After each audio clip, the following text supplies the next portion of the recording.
I always kind of preach competition. Competition is key to success, right? And I a lot of times bring this up to people when I talk about what I mean. But what I mean is, if you don't have companies competing against each other, you're not going to get the best possible product, the best possible deals. Those things just aren't going to happen. I'm sorry, they're not going to happen. A good way to kind of compare that is Madden football, right? I'm sure most people have played Madden football, especially if you're in the United States, right? It's kind of an institution. But at one particular point, and now it's so funny to me because the last non-Madden football game was, almost 20 years ago. So there's people out there who have no idea of a football game not called Madden. But ESPN NFL 2K5 was the pinnacle of football game. You had a sports game that actually changed the game. And I'm going to just talk about this for 1 second. Sorry to get off topic, the ADHD again. But that game allowed you to download people's profiles and play against them, how they play, and use the plays the majority of the time. So basically kind of how drivatars work nowadays, where you race against your friend.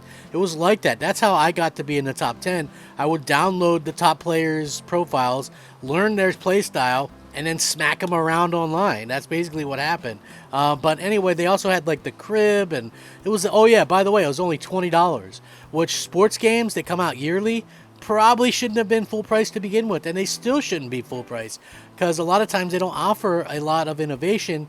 It's just a roster update. But with that being said, Sony sometimes does a really good job of going out there and competing. They're very good at reactions. Being reactionary is huge for them. One of the big reactions that they had was back in 2013 when Microsoft did their Xbox One showcase at E3, and it was $499. Sony had, 8 hours or 12 hours to do their showcase or whatever, did everything they could to, beat that price, including it came out that they were going to bundle in a camera with every PlayStation 4, but they took that out because they saw the reaction to the Kinect. And everybody was saying it was going to spy on you and all this kind of stuff. And they also decided against DRM, which DRM was something that, PlayStation obviously was going to do too, because you don't think companies were going to go, oh, hey, Microsoft, Sony, we're going to do this DRM. Are you guys both on board? And only one of them be on board. It was going to be both of them because it had to be. But Sony was quick to react, and the rest, as they say, is history. But still, I still think Sony is great at kind of getting these little one-ups on Microsoft. And, I find that to be kind of hilarious. But also, Microsoft a lot of times allows that to happen. So I want to get into it. Let's talk about it right now. Sony no doubt has a good idea of what everybody wants in terms of the PlayStation 5.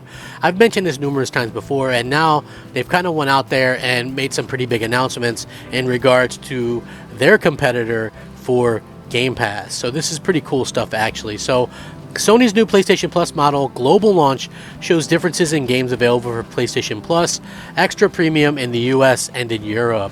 The launch of Sony's new tiered PlayStation Plus model in Europe now gives us a full picture at what the list of games look like for PlayStation Plus, Extra, and Premium in each region globally. And there are some stark differences between them, specifically regarding the differences between the list of games for the US as well as Europe.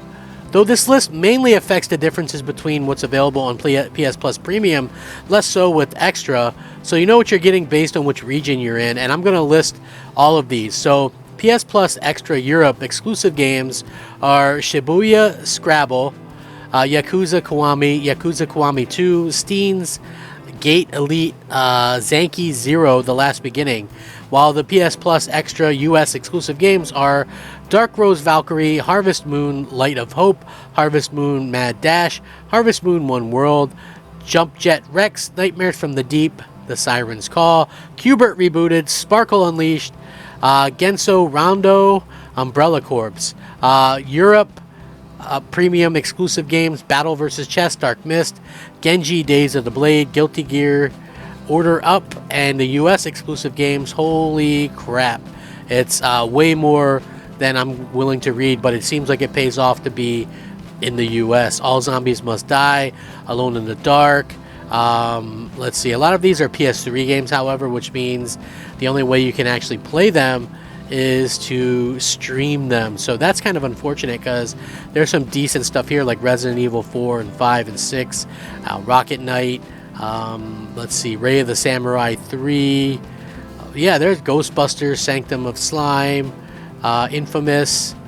Yeah, there's some cool stuff. This would be worth it if these games were if these games were actually kind of evolved in such a way that you could play them with actually, installing them and things like that. It's such a shame that you're not able to do that, because I feel like we're missing out on a lot of great PS3 content that's locked into that console, which is very unfortunate, to say the least. So I do hope that changes one day, and that maybe we can get something worked out. I can't imagine that the PlayStation 5 isn't powerful enough to do some emulation on the PlayStation 3. I understand the cell processor is kind of a pain in the butt or whatever, but there's no way that, even with the PS5's power, that it can't do that. I just find that to be utterly ridiculous that it can. I know not everybody wants to play backwards compatible games, but one of the selling points for this entire service is the older games. So I don't understand why people wouldn't want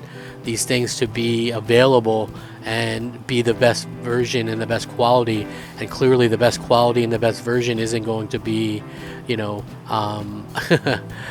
playing these games through streaming. I don't think that that's what people have in mind for this kind of thing. So, it is a little bit unfortunate that that's the only way to play these games, but still.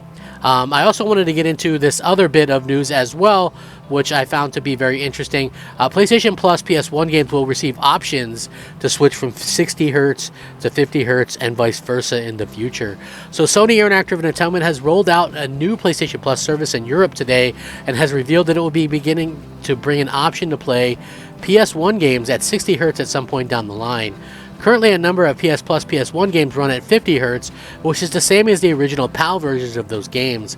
However, in a statement issued today by Sony, it appears we'll be able to switch to 60 Hz at some point down the line. For those unaware, 50 Hz is the standard for PAL games on the PS1 that resulted in the games running slightly slower than the US and Japanese version, and also sported annoying black borders. PS1 games from part of the PlayStation Plus service, which gives user access to a range of classic titles from the PS2, PSP, and original PlayStation. So this is good news for people that are looking to have a little bit better experience with that. Thank goodness, right? Like, listen, maybe if they start running some kind of deals on this, I'll, go ahead and, switch it up. But yeah, I have no inkling or idea to get PlayStation Plus Extra or Premium at this point. Like I said, if PS3 games become the norm to be able to play, then I think absolutely it'll be worth it. They do have a strong competitor here, and I like some of the stuff that they're doing, but it's just no comparison to Game Pass and the ability to do the backwards compatibility the way that Xbox can. So hopefully this all changes and we get some updates in the future. I can't wait to see what we're going to get. It's going to be great. Sony is on the ball, so I'm sure that they're probably well aware of what people want. Let me know what you guys think, though, and if you do enjoy my content, even on these hot days, leave a like on the video. It helps it to be seen, and it helps the channel to grow. Rack 'em up, fact 'em up, Crap Gamer 'em up. Thank you so much for watching. Crap Gamer out.